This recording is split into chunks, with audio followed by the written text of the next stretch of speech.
This is my buddy Dustin's Fairmont. I'm going to be doing a turbo kit on it. I know he told me, I forget who made it, if it was him or a friend, but he, after the fact, he didn't want the turbo sticking out of the hood, and the way this is, he won't be able to run a stock hood. So he's got a full-size radiator in it. So I asked him to buy a 66 Mustang radiator. This one's the same one I have in my Mustang. It'll free up a lot of room. That way we can drop the turbo farther down and he can run a hood on it. I'm not 100% sure how I want to clock the turbo yet. I figured I'd get the new radiator in there and start looking at it and see exactly where I want to put it. The way they have this flange, this turbo would have to sit like that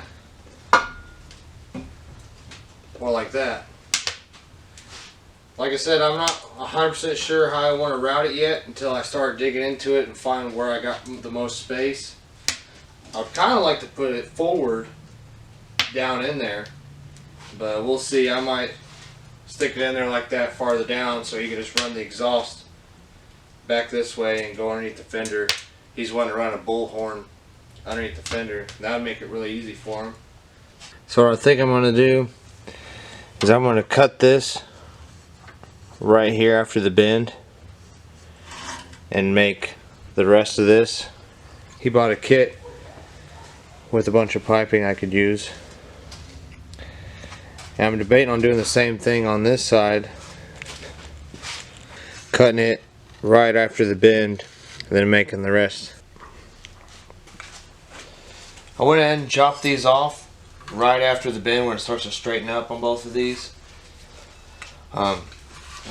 I got to cut a piece to have this kick over, and I'm going to have the turbo right here. This was from the kit that was on it. They did a pretty good job, so I just cleaned it up. I'm going to use that, weld it to this flange,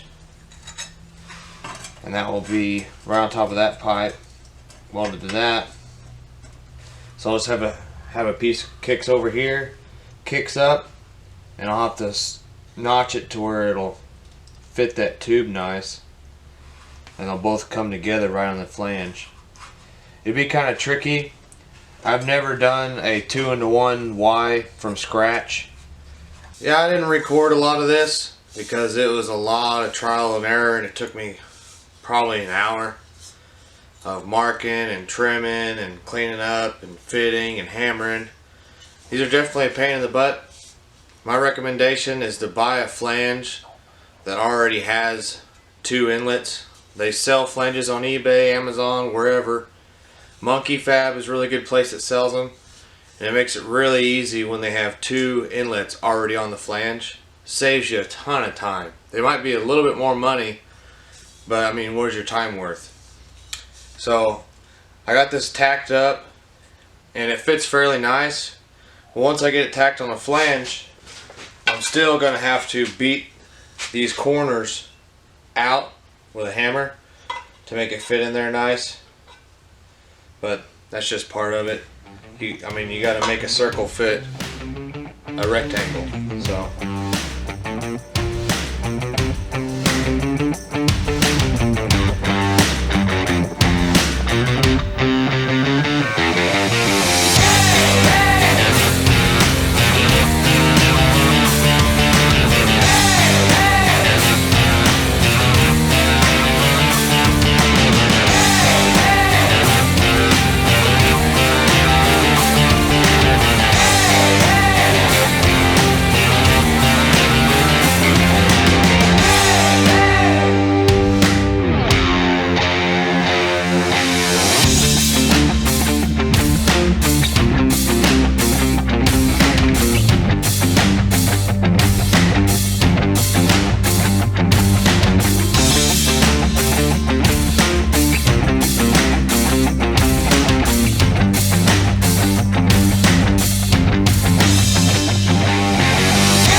Since I plan on doing a lot of turbo kits and intercooler piping and all that stuff, I went ahead and bought a bead roller for piping.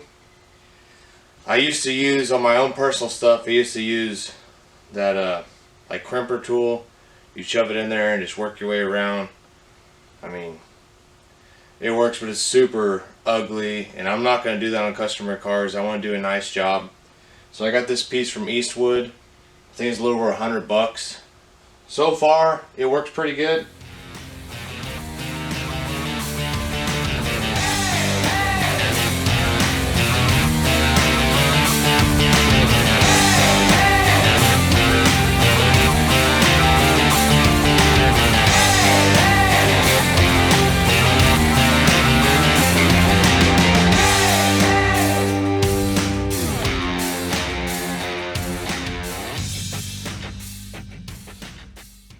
I've been working on this thing for a while.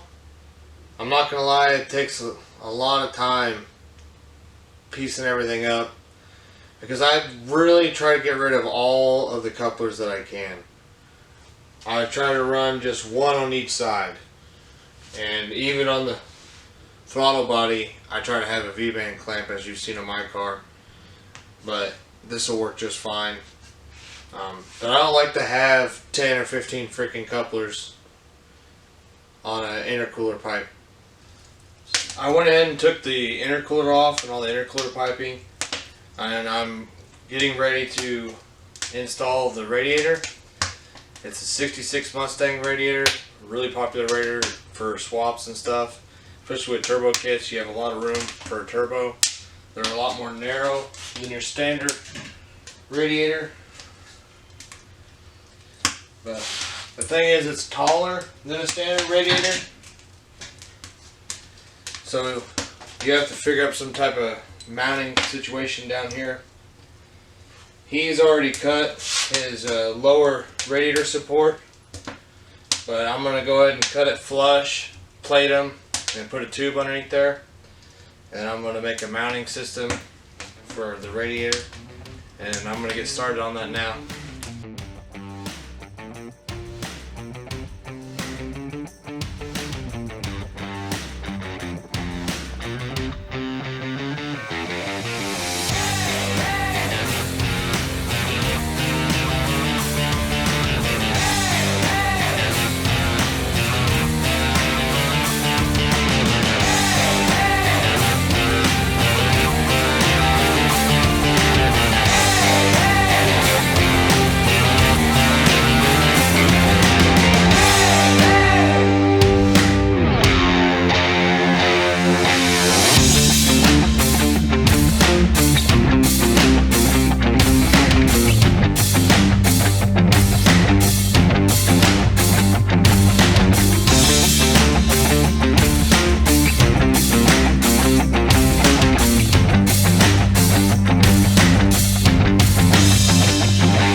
As you can see with this 66 Mustang radiator, the way he had his wastegate was pointed right at that sucker.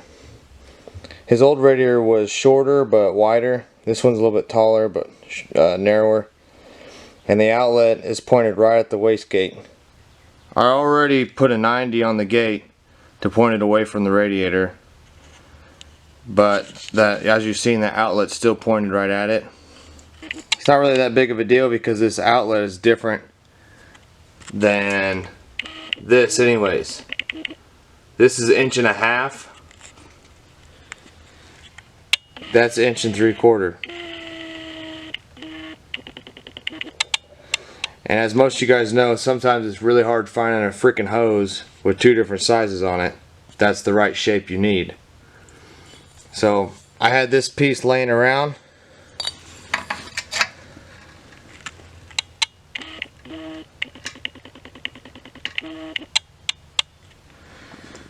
figured I could weld it on the end here,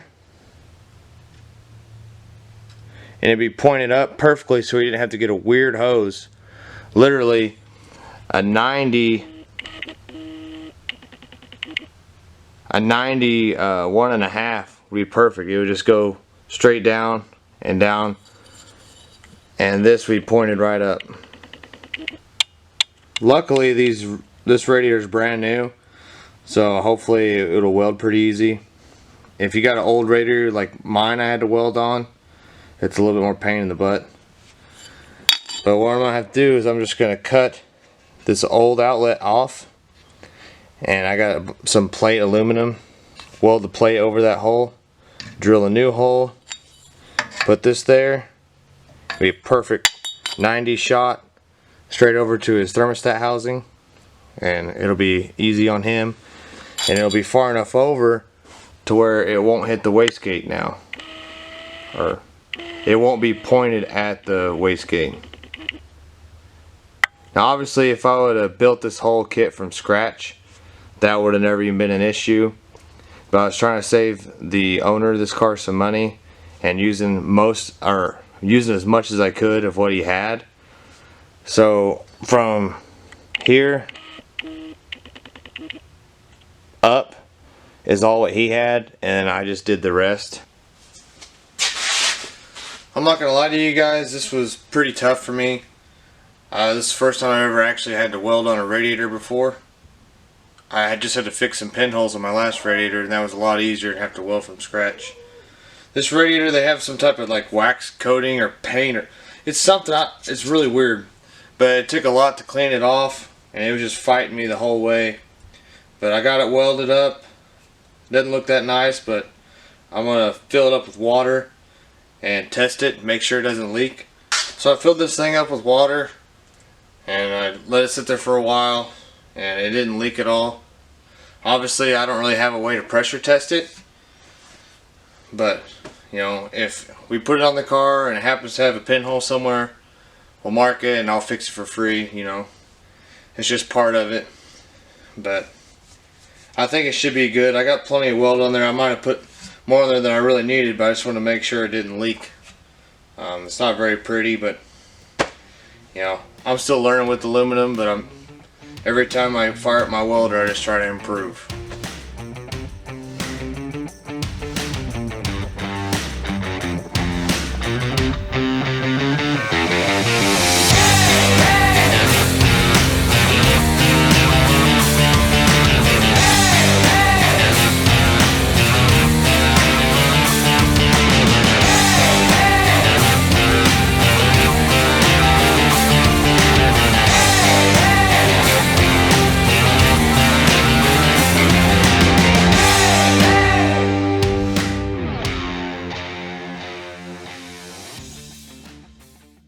Well, I'm all finished with this car. The turbo kit's done, intercooler piping, hot side, all that stuff's done. The new radiator is all mounted. Everything's solid, ready to go. So my part's done with this. He wanted to do the downpipe himself. He's going to do some, I think he said like a bullhorn underneath the fender. That looked pretty cool. That's about it. I was supposed to do the oil lines, but the ones that are in the car that he gave me were too short, and he was needing some fittings, but he said he's got all the stuff at home and that he would just do it when he got it. So it's on to the next one now. I'm gonna put it on the trailer and bring it back to him, and then we'll pull the next one in. And for the most part, I'm happy with it. I mean, this is my first official turbo kit that I've TIG welded the whole thing and done like as my business deal. So, and I'll just keep improving every time I touch a car, every time I turn the welder, anytime I do anything, step in the shop, anything. I just want to keep improving, keep getting better, and it seems like I've been slowly getting better, and I'm just looking forward to making progress. And one of these days I'll be really good, I hope.